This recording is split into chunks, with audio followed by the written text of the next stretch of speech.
Israeli forces to unleash hell against Hamas, with seemingly no consideration either by the Israelis or by the political class in DC of the indescribably disastrous consequences that can result from such unrestrained greenlighting. Is that, in your estimation, an accurate frame for understanding big picture what's unfolding in front of us? Oh, yes. I think that's a good way to begin the discussion. And we could spend hours describing the problems in the region, particularly in Gaza and Israel, that led to these tragic events of 7 October. That's almost unimportant compared with what you're discussing. And that are the implications for what's happening right now. The largest problem is that we in the West, and I say probably more accurate to say the United States, and to a lesser extent Israel, do not understand how profoundly different the region is today from what it was in 1973. I was in Israel when they celebrated the 40th anniversary of the 1973 war. And things were really quite different then. You had a very low level of literacy in places like Egypt. You had very confused leaderships in both Syria and Egypt.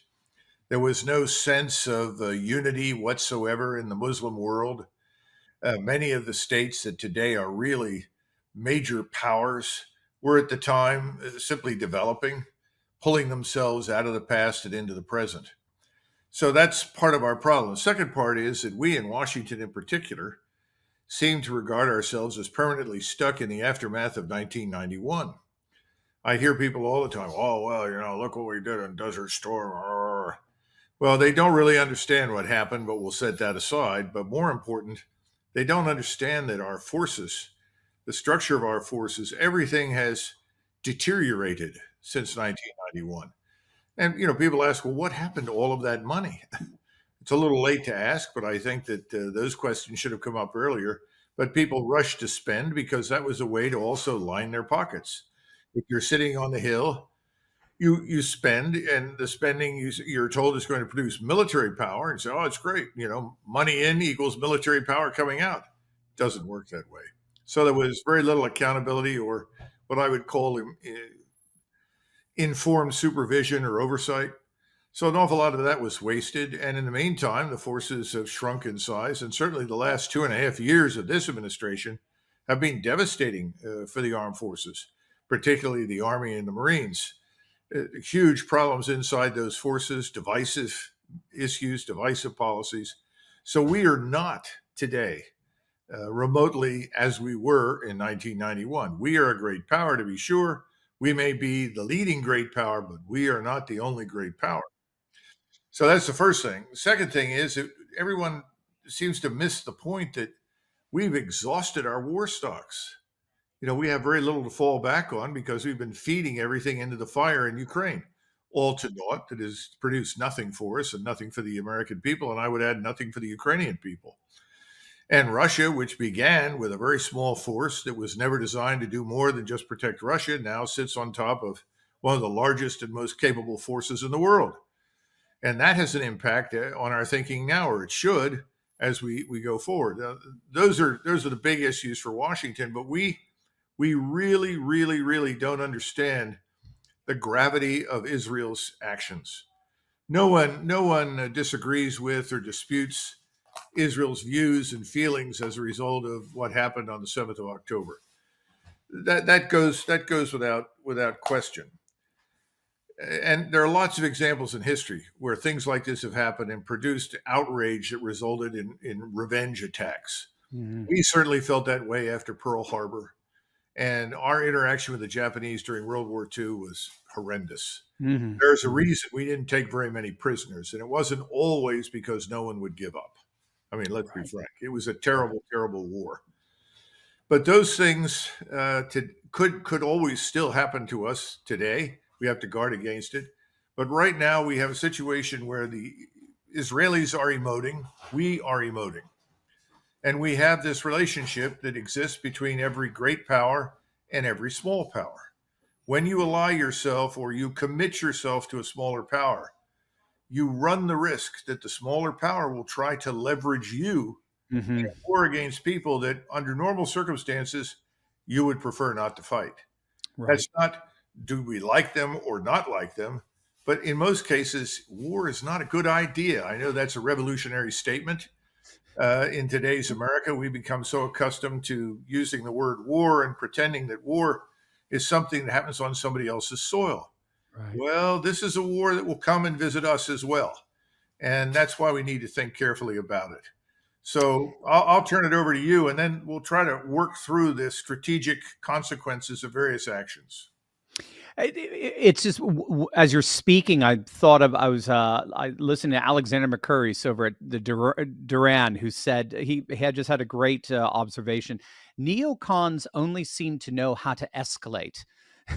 More money, more weapons, more threats, more countries to threaten. There just appears to be no sense of any semblance of de-escalation among the particularly the neocons in DC or in Brussels for that matter. But I think when I'm hearing you saying what makes this particularly alarming is that propensity towards escalation is spread into Tel Aviv now, with an official of the Netanyahu government promising to wipe Iran off the face of the earth if Hezbollah in Lebanon gets involved. It seems that the two major parties involved here, in terms of the West versus the rest, U.S. and Israel, they're only thinking in escalating terms, and that doesn't end well, does it? Well, right now, Mr. Netanyahu thinks that he has a unique opportunity to leverage American military power in a regional fight to destroy all of Israel's enemies. This is no longer just about Israel versus Hamas. Hmm. The Gaza problem has been there for a long time. This gave him the opportunity to appeal to the Israeli nation and say, it's time for us to erase Gaza. Hmm. And so he is planning to go into Gaza and not simply remove the population. He will expel whatever he can, but anything that is not expelled will be killed. So this is a scorched earth operation. And people have to understand, especially in this urban environment in Gaza City, when you send soldiers in there, Israeli, American, British, whatever they are, your predisposition is to shoot first and ask questions later. You're not going to fiddle around with somebody who sticks his head up and ask whether or not he's part of Hamas or she's part of Hamas. You're simply going to fire. So this is the worst kind of situation you can imagine. And he's been very vocal about his determination to essentially wage this scorched earth policy against Gaza. This has, to put it mildly, enraged the entire Muslim world. 1 So billion. he's no longer looking at containing the conflict to Gaza. In fact, I think he's quite prepared to expand it, thinking that with our assistance, we can take on anybody who challenges him and win. I think that's a big mistake because I don't think we can do that. That's the 1991 thinking. Well, yeah, but in 1991, go back and look at strategically, if we did anything right, we carefully isolated Iraq. Right, right. Iraq had no friends. No one was going to intervene on behalf of Iraq. Hamas is a reprehensible organization. True. But when you start to be seen as killing Arabs, Muslims, simply because they happen to be there, no matter what your rationale for doing it happens to be, that changes everything. And the people in Gaza have a lot of potential support across the entire region and potentially beyond. Now let's stop and think. Years ago, no one ever mentioned Turkey. In fact, even now in the United States, very few people bring it up, which is a mistake. Because what we've seen over the last 20 years in Turkey is a gradual retrenchment of what I would call Ottoman culture and Ottoman Turkish nationalism.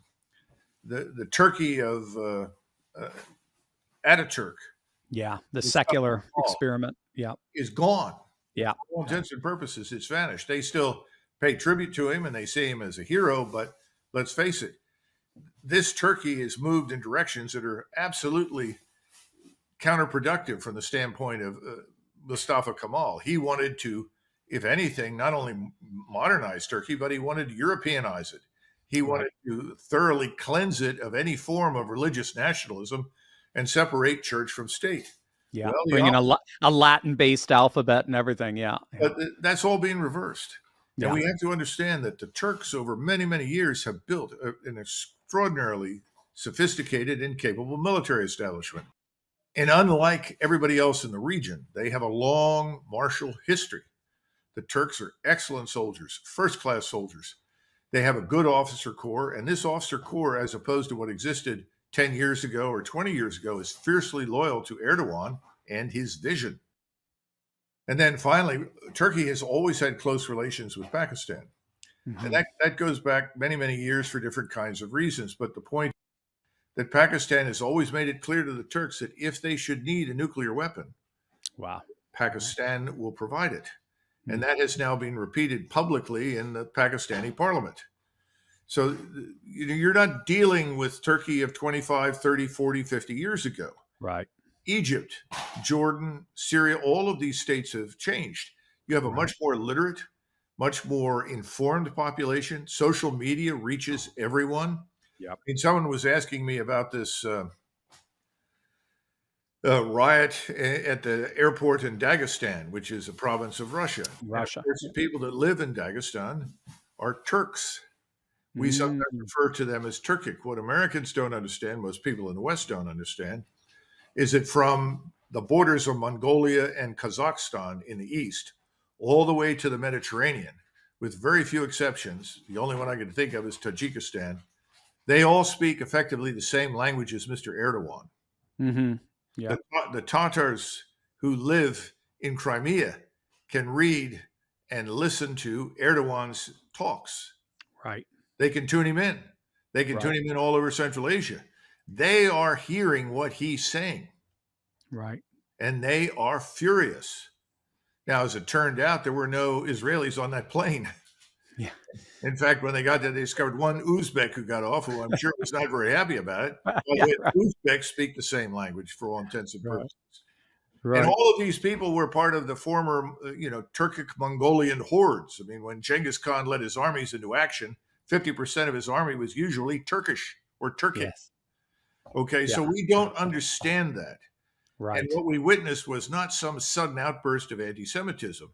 You can go Right. across Central Asia and find Jews, and the Jews there are not harmed by anyone. It was all focused on Israel and what they're hearing through the media from people like Erdogan. And that's hugely important.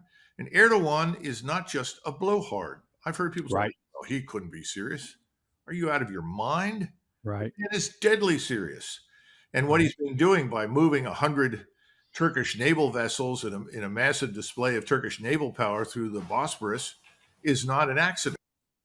The Turks can field a large navy, large air forces. They have a base on Cyprus. They can reach everything in the region with their weapon systems.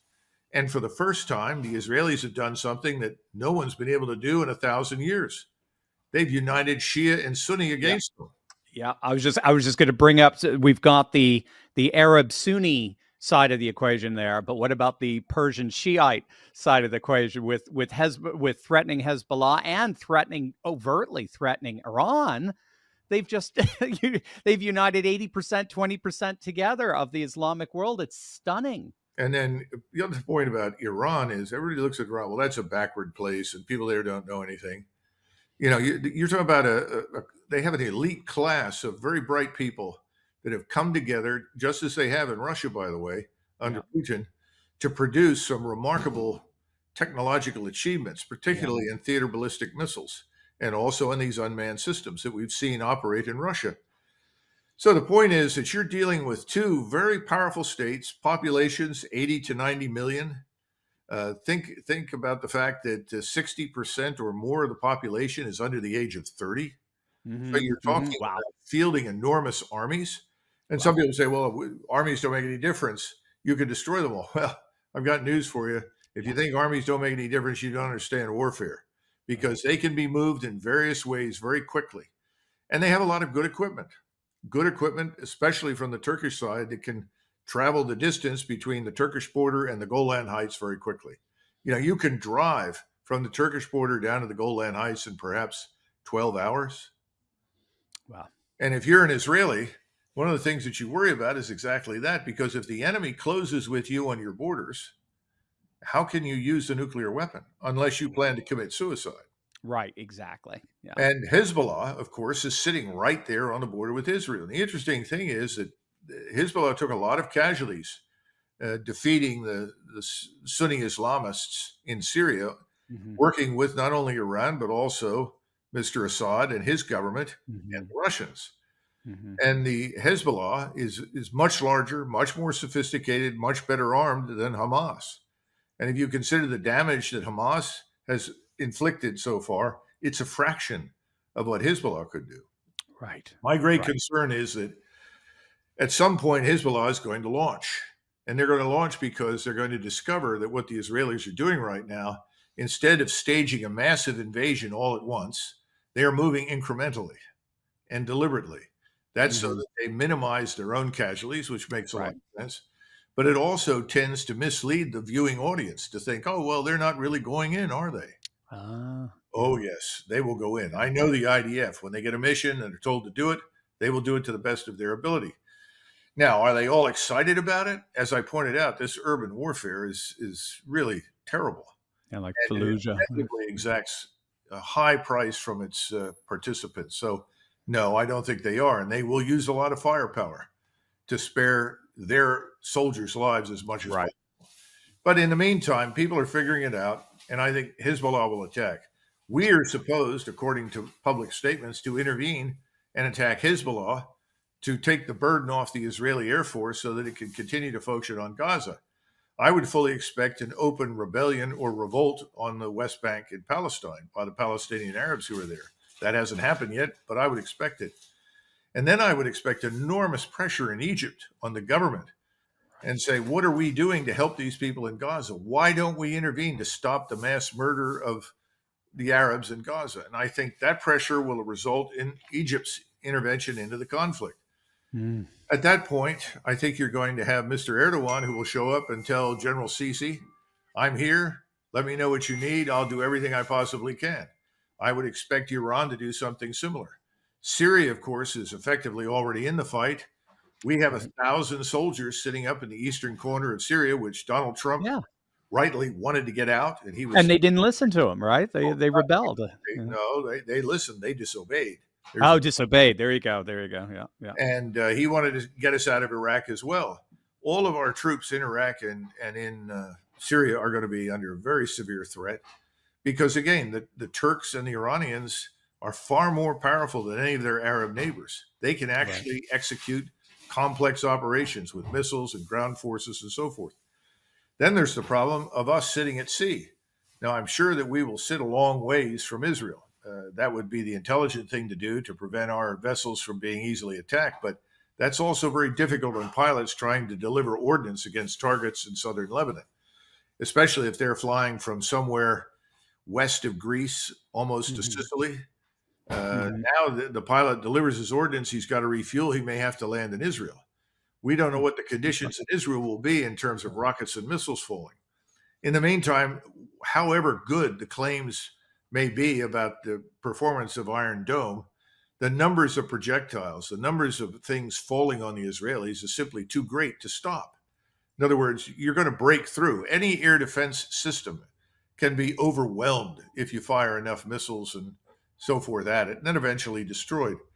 We've seen that in Ukraine. We've seen it in the Donbass. This is a fact of life in war.